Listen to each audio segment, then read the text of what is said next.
Proclamação do Evangelho de Nosso Senhor Jesus Cristo, segundo Mateus. Glória a vós, Senhor. Naquele tempo, disse Jesus aos seus discípulos: ouvi a parábola do semeador. Todo aquele que ouve a palavra do reino e não a compreende, vem o maligno e rouba o que foi semeado em seu coração. Este é o que foi semeado à beira do caminho. A semente que caiu em terreno pedregoso é aquele que ouve a palavra e logo a recebe com alegria. Mas ele não tem raiz em si mesmo, é de momento.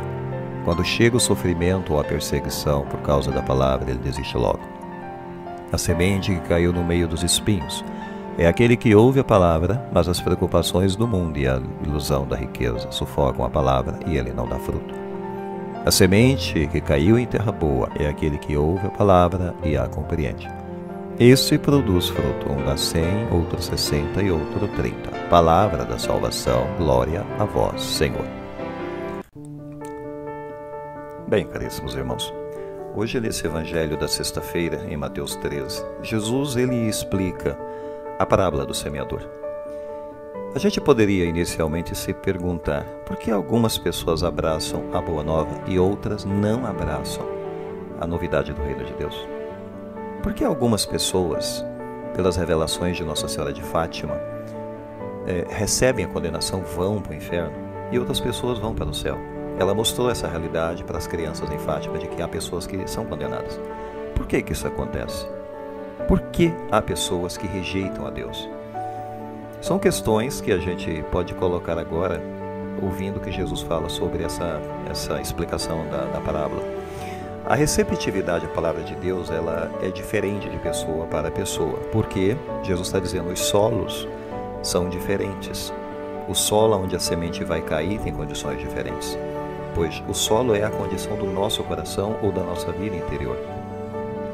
E Jesus fez a comparação, a semente à beira do caminho, a semente que cai em terreno pedregoso, ou então no meio de espinhos, e finalmente então num pedaço de terra boa. Ou seja, são corações bem diferentes. Existem corações com problemas cardíacos. A gente sabe que há pessoas que sofrem do coração. Espiritualmente falando também, é o que Jesus explica, existem corações com problemas também. E esses problemas, dureza, pedregosidade demais, espinhos demais na sua vida espiritual. O solo à beira do caminho é uma imagem fácil de nós compreendermos. O maligno vem, rouba o que foi semeado ali, porque não entrou na terra. As aves encontram a semente e a roubam. Essa é uma imagem para o maligno. Um evangelho que caiu na superfície e não entrou na profundidade. Jesus fala também dos lugares rochosos, onde tem pouca terra. A semente brota instantaneamente, mas é superficial porque tem pouca terra. Ou seja, existe um comprometimento ali por causa dessa superficialidade. A semente não vai adquirir profundidade. 1 João 2,19. Eles estavam no nosso meio, mas não eram dos nossos, pois se fossem realmente dos nossos, teriam permanecido conosco. João comenta aqueles que, no primeiro momento, estavam com eles, depois desanimaram, abandonaram o Evangelho, abandonaram a vida cristã, por causa de tribulações. E, finalmente, Jesus fala aqui também do meio dos espinhos. A semente cai no meio desses espinhos, que representam as distrações do mundo, os apegos que as pessoas acabam criando a esse mundo. Elas não conseguem fazer certas rupturas radicais em suas vidas, ficam presas, não conseguem mudar as suas vidas. Enfim, e o solo fértil, que é finalmente aquele solo que tem boas condições para a semente brotar. E aqui Jesus ele nos dá essa imagem que a semente produziu 100, 60, 30 por 1. Ora, nós entendemos basicamente o sentido do que Jesus está falando, porque ele mesmo explicou a parábola. Mas vamos nos perguntar agora que lições podemos tirar dessa explicação de Jesus. Primeiro, nós devemos partilhar a boa nova com todos. Isto é, lançar a semente sem saber onde ela vai brotar, não importa, apenas lançar a semente para todos.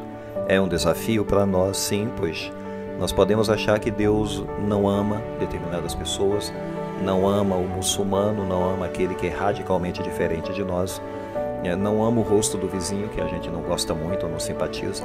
A gente cria as nossas antipatias, sim, as nossas impressões negativas sobre essa condição do mundo ao nosso redor. Mas a gente não deve fazer isso. A gente deve partilhar com todos a palavra, porque Deus ama a todos.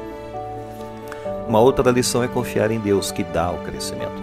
Às vezes nós podemos, no primeiro momento, nos frustrarmos que algumas pessoas não se convertem. E a frustração é algo que realmente nos leva a um certo desânimo e acaba fazendo com que a gente abandone, né, essa iniciativa de colaborar com o reino de Deus. Mas a gente tem que lembrar que é Deus quem dá o crescimento. Se as pessoas não estão se convertendo, porque tanto quanto a gente gostaria, ou no tempo que a gente gostaria, a gente tem que se lembrar que isso é entre elas e Deus. A gente tem apenas que lançar a semente. Mateus 7,13.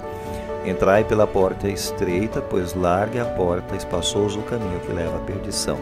Ou seja, a gente vai apenas orar para que as pessoas abram o coração para o plantio de Deus. Não cabe a nós julgar isso, cabe a nós apenas semear. Depois, uma outra lição, cooperar com Deus em nosso crescimento dado por Deus, porque Deus dá o crescimento e a gente, da nossa parte, cabe cooperar. A semente ela não cresce no mesmo nível para cada um de nós, ela dá 100 por 1, 60 por 1, 30 por 1, quer dizer, uma coisa dependente das condições de cada um. Mas isso é incrível, imaginar que isso se multiplica até 30 vezes, que já é um grande lucro, 60, 100 vezes, extraordinário isso. Mas isso depende da nossa vida, de mantermos um solo fértil também, o nosso coração fértil. Colocar fertilizantes, quer dizer, oração, meditação, ler a palavra de Deus, retiros, enfim. Cultivar uma vida espiritual equilibrada entre estar no mundo, vivendo no mundo, mas também buscando e cultivando o reino de Deus na nossa vida. E assim, com certeza, as palavras de Cristo elas vão criando raízes em nossas vidas. E Deus vai nos dando crescimento, dando mais amor, dando mais paciência, dando mais perdão, dando mais bondade. Essas sementes elas vão crescendo e se multiplicando. É Deus quem faz a cirurgia no nosso coração. Temos que permitir que Ele cure o nosso coração, para que essa semente possa brotar fortemente e eficazmente em nossa vida. Pensemos nisso. Louvado seja nosso Senhor Jesus Cristo, para sempre seja louvado.